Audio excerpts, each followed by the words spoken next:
Mike Coupe, thank you so much for joining us. I know this is a big deal, the relaunch of your store. We see it behind you. Do you think that will be a very important competitive advantage in trying to fend off the likes of Amazon? Yeah, this store is a manifestation of many of the things that we've been working on for a number of years. It really brings together a number of elements of our proposition. So clearly it's a big piece of physical real estate, but we've also got differentiated food like takeaway pizzas and an Argos concession as a result of the Argos acquisition a number of years ago, which offers us the ability to deliver products to our customers within 4 hours if they click and collect online. So it's a big step on for us and a very important part of our strategy. Okay, what are your biggest concerns? You've increased your pays to a lot of your staff. Does that need to improve also with labour productivity? So basically your hourly rate went from £8 to £9.20. What can you do to spur productivity? Yeah, I mean, as you said at the head of your introduction, customers' shopping habits are changing and changing very rapidly. And for businesses like Sainsbury's, it means that on one hand we've got to compete with the discounters, and on the other hand we've got to compete with people like Amazon. And part of that is to make sure that we concentrate on things where we can truly differentiate. And one of the things we can truly differentiate on is our customer service. So we need to make our business more efficient, and we will do that. But we also need to make our employees feel good about working for us, and hence we've increased our rates of pay from £8 an hour to £9.20 in September, and that will be a massive step on for our colleagues. But it also means that our colleagues will need to be more flexible in the way that they work in our business, and that again is a profound change in the way that we'll operate in the future. Let me focus, Mike, in New York on one of the items I see from Sainsbury. And for £60, I believe today I can walk out with a nice rosé from Laurent Perrier champagne. That's all great, but what is needed is the technology to get that bottle of champagne to me. What's going to be your differentiator versus Mr. Bezos on getting me my 60-pound bottle of Laurent Perrier? Well, we already have a big differentiator through our Argos business, where we can get any one of 20,000 items to you within 4 hours, which is actually better than the service that Amazon currently offer. And we also have a very strong online grocery presence. So Sainsbury's ships around 300,000 grocery offers a week. You can click and collect. You can have same-day delivery on your bottle of Laurent Perrier rosé champagne.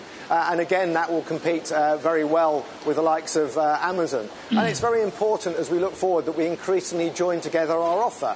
And we'll do that by the way that we show up in our digital proposition, the way that we show up to our customers. One thing we've learned, Mike, over the years at Bloomberg Surveillance is all retail is about real estate. Do you have too much real estate, and do you have to shrink square footage?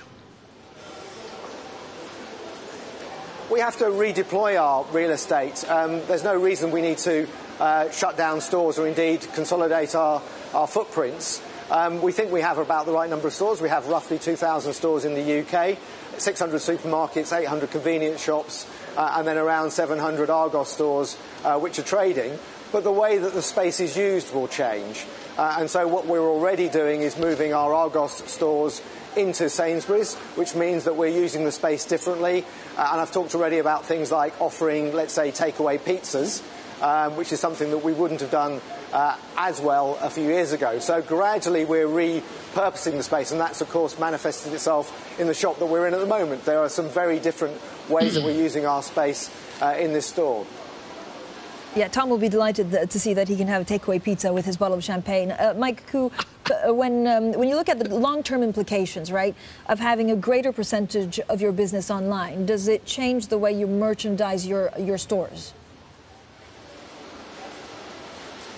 Yeah, our strategy is based on the idea of being there for our customers whenever and wherever they want. And whilst there are predictions that online will increase in terms of penetration, whether that's grocery or non-food and general merchandise, we need to be there for our customers however they choose to shop with us. And one of the big trends in the UK is around 50% of general merchandise and clothing sales are actually click and collect, where people order online but then go to a physical location like a store to pick up their products. We already have click and collect in 200 of our supermarkets and convenience shops, and we anticipate over the next year we'll roll that into the vast majority of our real estate. And going back to how do you compete with Amazon, that's something that Amazon just can't do at the moment, and something we think is a very powerful customer offer.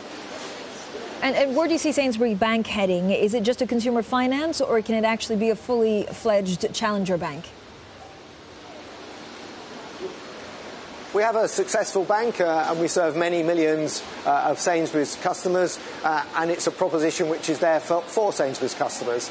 And we find that when customers buy a financial services product, they tend to be more loyal to us. And one of the reasons for that is that we offer our Nectar points, which is our loyalty scheme points, through our financial services offer, which means that customers will then spend those points in our shops. So part of our strategy is to join together increasingly financial services with the money that people spend in the supermarket chain and the money that people spend online.